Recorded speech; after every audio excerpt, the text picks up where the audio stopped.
How to add location to Facebook page.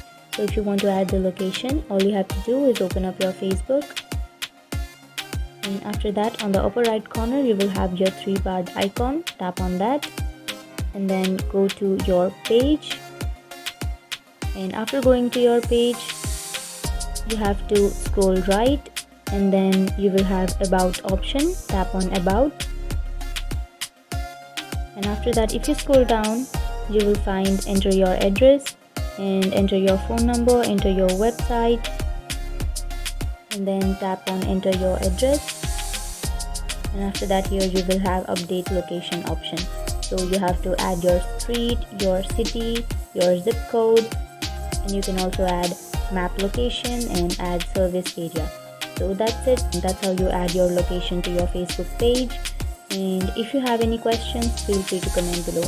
Thanks for watching.